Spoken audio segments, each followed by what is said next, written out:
पाकिस्तानियों के लिए एक नाकाबिले यकीन खुशखबरी। আর্থিক সংকটে জর্জরিত পাকিস্তানে এবার বিশাল স্বর্ণখনির সন্ধান মিলেছে। দেশটির উত্তর পশ্চিমাঞ্চলীয় রাজ্য খাইবার পাখতুনখোয়া প্রদেশের হরিপুর জেলার তারাবেলা এলাকায় মিলেছে এই খনিটির সন্ধান।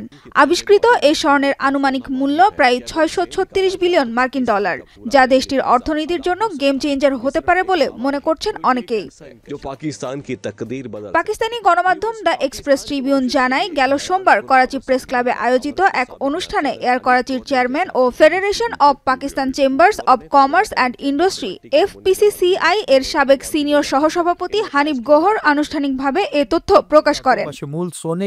আন্তর্জাতিক পর্যায়ে অস্ট্রেলিয়া ও কানাডার কয়েকটি খনন কোম্পানির সঙ্গে প্রাথমিক আলোচনা চলছে বলে জানান হানিফ গওহর।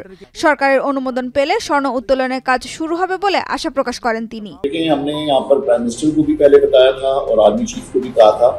कि तरबेला डैम के अंदर एक स्टडी हुई भी है जिसके अंदर तकरीबन 636 बिलियन डॉलर का सोना मौजूद है उसकी मिट्टी के अंदर। অর্থনৈতিক বিশ্লেষকরা বলছেন, মূল্যবান এই সোনালী ধাতুর উত্তোলন শুরু হলে তার রেকর্ড বৈদেশিক ঋণ, চরম মুদ্রাস্ফীতি ও ডলার সংকটে জর্জরিত পাকিস্তানের অর্থনীতিতে নতুন মাইলফলক তৈরি করবে। এছাড়াও কর্মসংস্থান থেকে শুরু করে নানা ক্ষেত্রে নতুন দিশা পাবে ভবিষ্যৎ প্রজন্ম।